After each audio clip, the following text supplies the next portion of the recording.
Hello everybody, எல்லோருக்கும் வணக்கம். நான் உங்கள் கார்த்திக் பேசுகிறேன். முதல் முறையாக வந்துட்டு வேந்தர் மூவிஸ் அம்மா கிரியேஷன்ஸ் அரவான்ற படத்தில் நான் வந்து மியூசிக் டைரக்டர் இன்ட்ரடியூஸ் ஆயிருக்கேன். வசந்த பாலன் சார் டைரக்ஷனில் வந்துட்டு ஆதி அண்ட் பசுபதி இன்னும் நிறைய பேர் நடிச்சிருக்காங்க அந்த படத்தில். ரொம்ப சந்தோஷமாக இருக்குது இன்றைக்கி. ஏன்னா படம் இப்போ பார்த்துட்டு நிறைய பேர் நல்ல ரிவ்யூஸ் கொடுக்குறாங்க. பேக்ரவுண்ட் மியூசிக் நல்லா இருக்குன்றாங்க. படம் நிறைய பேருக்கு பிடிச்சிருக்கு அண்ட் பாட்டு நிறைய பேருக்கு பிடிச்சிருக்கு. ஸோ ஒரு ஃபர்ஸ்ட் படமே வந்துட்டு ஒரு சேலஞ்சிங்கான ஒரு பீரியட் ஃபிலிம், ஒரு ஃபோக் ஃபிலிம், அதுவும் எனக்கு சம்மந்தமே இல்லாத ஒரு 2 ஏரியாவில் எடுத்ததோட ஒரு பெனிஃபிட் தான் இப்போ I think I'm enjoying right now. ஒரு 1.5 வருஷம் ரொம்ப கஷ்டப்பட்டோம் அந்த படம் எடுக்கிறதுக்கு. நான் மாத்திரம் இல்லை, இந்த படத்தில் எல்லா டிபார்ட்மெண்ட்ஸும். ஸோ ஐ திங்க் இப்போ எங்களுக்கு it's a party time and all of us are very very happy.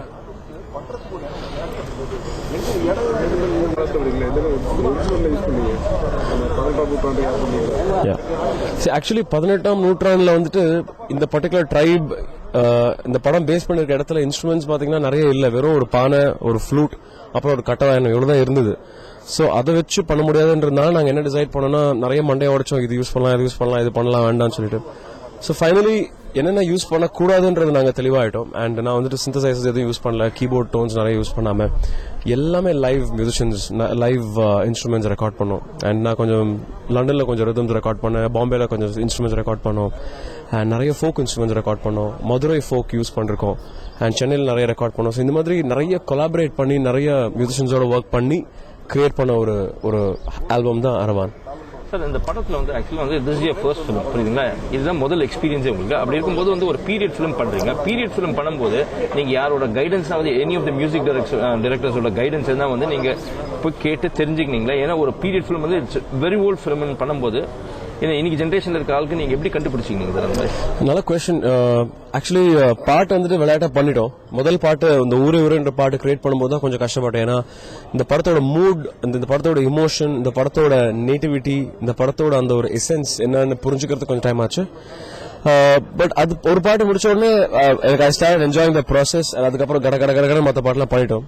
But re recording வரும்போது தான் எனக்கு நல்லா ஞாபகம் இருக்கு. ரீ ரெக்கார்டிங் ஆரம்பிக்கிறதுக்கு ஒரு வாரம் முன்னாடி வந்து நான் தூங்கவே இல்லை, ஒரு வாரத்துக்கு. ஏன்னா அவ்வளோ பயம். ஒன்லி பிகாஸ் எக்ஸ்பீரியன்ஸ் இல்லை, நான் யாருக்கிட்டையும் அசிஸ்டன்ட் மியூசிக் டைரக்டராக ஒர்க் பண்ணதில்லை. ஸோ ஒரு சிம்பிளான விஷயம் எங்கே ஆரம்பிச்சு எங்கே முடியணுன்றது கூட எனக்கு கான்ஃபிடன்ஸ் இல்லாமல் இருந்தது. ஸோ ரொம்ப பயந்தேன். அண்ட் ஒரு ஸ்டேஜில் வந்துட்டு சரி இது பண்ண வேண்டாம், ரீ ரெக்கார்டிங் வேற யாருக்கா கொடுத்துடலான்ற அளவுக்குலாம் நான் யோசித்தேன். பட் தென் ஐ திங்க் உள்ள இறங்கின உடனே I think things fell in place. ஒரு 2-3 நாள் கொஞ்சம் கஷ்டப்பட்டேன். பட் அதுக்கப்புறம் ஐ ஸ்டார்ட் என்ஜாயிங் இட்.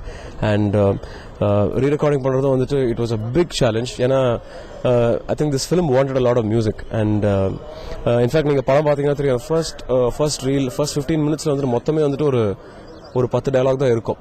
மற்றபடி எல்லாமே மியூசிக்னால பண்ண வேண்டியதாக இருந்ததுனால ரொம்ப கஷ்டப்பட்டோம். பட் ஐ திங்க் ஃபைனலி இன்னைக்கெல்லாம் கேட்டு நல்லா இருக்குன்னு போது அவ்வளோ சந்தோஷமா இருக்கு. படம் ரிலீஸ் ஆகி 3 days ஆச்சு சார்.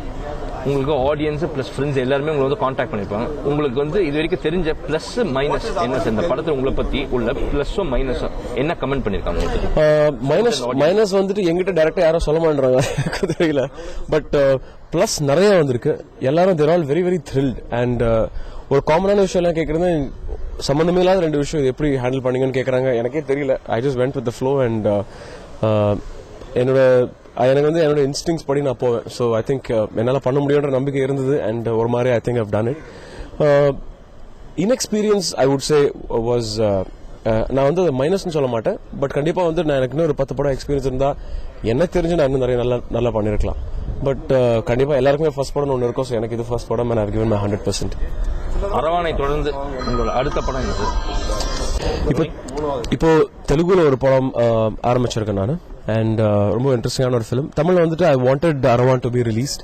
ஏன்னா அதுக்கப்புறம் எடுக்கலாம்னு சொல்லிட்டு. So now I'm waiting for interesting films to come by. So thank you so much for making Arman a success, and thank you so much. Good luck to everyone. Thanks. Thank you. So rolling sir. ஒற்றன் செய்தி நேயர்களுக்கும் பிகன்வெட்ஸ் நேயர்களுக்கும் என்னுடைய வணக்கங்கள். அரவான் தமிழ் படம் சினிமாவில் ஒரு முக்கியமான படமாக நான் பார்க்குறேன். நானும் வசந்தபாலனும் சேர்ற 2வது படம். வெயில் எந்த அளவுக்கு ஒரு பெரிய ஒரு மரியாதையும் ஒரு இதை கிரியேட் பண்ணிச்சோம், அதே அளவுக்கு இந்த படம் எனக்கு ஒரு பெரிய மரியாதையை கிரியேட் பண்ணி கொடுத்துருக்கு. அந்த அளவுக்கு வசந்தபாலனோட ஒர்க். ஆக்சுவலி நான் ஒரு டூல் தான். அவர் தான் என்ன வேணுங்கிறதே அவர் என்கிட்ட இருந்து வாங்கினார். ஸோ பேசிக்காக நான் அவர் என்ன கேட்டாலும் அதை கொடுத்தா. அதான் உண்மை. இந்த இந்த படம் இன்னைக்கு இவ்வளோ பேசப்படுதோ இல்லை என்னுடைய பாத்திரங்கள் இவ்வளோ பெரிய அளவில் பேசப்படுதோ அதுக்கு முக்கிய காரணம் வசந்தபாலன் தான். ரொம்ப இன்ட்ரெஸ்டிங் ஒர்க். எல்லாரும் எல்லா படத்துலையுமே ஒரு உழைப்பு தேவைப்படுது. அது இந்த படத்துக்கு கொஞ்சம் அதிகமாக தேவைப்படுது. ஏன்னா இந்த எடுத்த கலன் ஷூட்டிங் ஸ்பாட்னு பார்த்தீங்கன்னா எல்லாம் ஒரு மனுஷன் அவ்வளவா பழக்கத்தில் இல்லாத இடங்களாக தான் பார்த்து தான் ஒரு லொக்கேஷன் ஃபிக்ஸ் பண்ணார். கிட்டத்தட்ட ஒரு வண்டியில் போய் அங்கே ஜீப்லேருந்து ஒரு 4 கிலோமீட்டர் ஒத்தப்பாதையில் நடந்து காட்டுல நடந்து இப்படி தான் நிறைய லொக்கேஷன்ஸ் படம் பண்ணோம். படத்தில் ஓடுறது ஓடியாரு நிறைய எஃபர்ட் இருந்தது. ஸோ ஆனால் இது எல்லாமே வந்து ஒரு என்ஜாயபிளாக இருந்தது. அதுதான் முக்கியமாக சொல்லணும். இது என்ஜாயபிள். இன்னைக்கு வந்து ஆடியன்ஸ் வந்து அதை அப்ரிஷியேட் பண்ணுறாங்க. அது ஒரு முக்கியமான படம். தமிழ் சினிமாவில் அவ்வளோ எஃபர்ட் தெரியுது, ஒர்க் எஃபர்ட் தெரியுது. இப்படி சொல்லும்போது ரியலி ரொம்ப சந்தோஷமாக இருக்குது. ஒன்ஸ் அகெயின் இந்த இவ்வளோ பெரிய படைப்பை கொடுத்த வசந்தபாலனுக்கும் இந்த படைப்பை சாத்தியமாக்கின அம்மா மூவி சாருக்கும் சாரமோட மதன் சார் அவர்களுக்கும் முதல்லாம் அவங்களுக்கும் இது என்னோட நன்றியை தெரிவிச்சு என்னுடைய நடிகர்கள் அத்தனை பேருடைய இது நாங்கள் வாழ்த்துக்களையும் சந்தோஷங்களையும் தெரிவிச்சுக்கிறோம். நன்றி, வணக்கம். சார், இந்த படத்தில் நீங்களும் ஆதியும் 2 பேரும் நடிக்கும்போது உங்களோட இது எப்படி இருந்துச்சு சார்? பர்ஃபார்மன்ஸ் டைப் 2 பேருமே பண்ணும்போது உங்களுக்கு அந்த போட்டி போட்டி கிடையாது. ஆக்சுவலி இந்த படத்தில் பார்த்தீங்கன்னா நான் அவரோட பெரியண்ணன் மாதிரி ஒரு பாத்திரம், அவர் வழி நடத்துகிற ஒரு பாத்திரம், அந்த வில்லேஜோட ஒரு மூத்த ஆள், ஒரு வில்லேஜோட எப்பவுமே வந்து ஒரு வில்லேஜுக்கு எப்பவுமே ஒரு ஹீரோ ஒருத்தர் இருப்பான், ஒரு எல்லாம் சாதிக்கிற ஒரு ஆள் ஒருத்தர் இருப்பான். அவன் சொன்னா எல்லாரும் கேட்பாங்க. அந்த மாதிரி ஒரு ரோல் எனக்கு. அதில் ஊர்லேருந்து வந்து சேர்றாரு, எங்கேருந்தும் வந்து அவரை நான் கூட்டு வரேன் இந்த வில்லேஜ்க்கு. ஸோ அவரோட கார்டியனாகவும் இருந்தது படத்தில். ஸோ உண்மையே பார்த்தீங்கன்னா எனக்கும் அதுக்குமே ஒரு பிரதர் ரிலேஷன்ஷிப் தான். இப்போ நானும் அவருக்கு ஃபோன் பண்ணால் தம்பி காருன்னுவார், என் அண்ணா காருன்னு கூடுவார், தான் பேசிப்பேன். எங்கே பார்த்தாலும் அவங்க வீட்லேயே சொல்லுவார், அவங்க அப்பாவே நிறைய தடவை சொல்லியிருக்காரு, எங்கன்னா அவங்க அண்ணனுக்கு ஃபோன் பண்ணியா அவங்க போகிறான் காலையில். ஸோ அந்தளவுக்கு ஒரு நல்ல ரிலேஷன்ஷிப் உள்ள. அதுதான் வந்து படத்தில் வந்தது. ஏன்னா அது ரொம்ப முக்கியம். நீங்கள் ஒரு படம் பண்ணும்போது, இந்த மாதிரி ஒரு படங்கள் பண்ணும்போது இந்த ரிலேஷன்ஷிப் வந்து நீங்கள் உண்மையாக இருந்தால் தான் அந்த படத்துலேயும் உண்மையாக தெரியும். ஸோ அந்த கமிட்மெண்ட்டும் இதோட சேர்ந்த விஷயங்கள் தான் எல்லாமே. ஸோ அப்படி பார்க்கும்போது ஆதி வந்து எனக்கு தம்பி கிடையாது, பட் ஒரு தம்பியாக தான் நான் அவரை பார்க்குறேன். இப்போ we are very very good friends. என்ன எதாக இருந்தாலும் எனக்கு உடனே ஃபோன் பண்ணி சொல்லுவார், நான் இந்த படம் கமிட் பண்ணியிருக்கேன், இதான் ரோலு, எப்படி இருக்குங்க பாரு, நல்லா இருக்கு பண்ணு அப்படின்னு. ஸோ இது இப்படி ஒரு பரிவர்த்தனைகளுக்குள்ள இருக்கு ஒரு நல்ல relationship. After the film also அது கண்டினியூ ஆகிறது ரொம்ப சந்தோஷமான விஷயம். இந்த படத்தில் வந்து அந்த ஜல்லிக்கட்டு சீன் ஒன்று இருக்குது, அதோட எக்ஸ்பீரியன்ஸ் அந்த மாடு அடக்குனது. ஆமாம், அது ஆக்சுவலி என்னன்னா கிராஃபிக்ஸ்லாம் பண்ணுறதா பண்ணோம், சில இதெல்லாம் பண்ணோம். பட் நிறைய விஷயங்கள் வந்து அது நேராக பண்ணால் நல்லாயிருக்கும் அப்படின்னு டைரக்டர் ஃபீல் பண்ணார். ஸோ சொன்ன மாதிரி அதெல்லாம் வந்து ரியலாகவே மாடு பிடிச்சி இது பண்ணோம். நான் நிறைய போர்ஷன்ஸ் வந்து ரியலாகவே பண்ணோம். சிலது வந்து இந்த ஒயிட் ஷாட்லலாம் பண்ண முடியாது, ஏன்னா மாடு எந்த நேரத்தில் எப்படி பண்ணணும்னு சொல்ல முடியாது. சிலதெல்லாம் வந்து நிறைய ஷாட்ஸ் வந்து ஒரிஜினலாகவே பண்ணோம். நிறைய அடிகள் கீழே விழுந்து முட்டிலாம் தேஞ்சு எனக்கு வந்து ஒரு ஒயிட் ஷாட்டில் மாடு தூக்கி போடுற மாதிரி ஒரு ஷாட் ஒன்று வச்சோம். ஆக்சுவலாக அது படத்தில் வைக்கல அந்த ஷாட். அதுக்கு வந்து ஒரு டூப் ஒருத்தர் பண்ணார். நான் இல்லை சொன்னேன், நான் பண்ணுறேன் அந்த ஷாட் பண்ணி பார்ப்போம், ட்ரை பண்ணுவோம் அப்படின்னு சொன்னோம். பெட் எல்லாம் போட்டு பண்ணோம். பட் இதெல்லாம் ஃப்ரேமில் வருது சார், எதுவும் பண்ண முடியாது.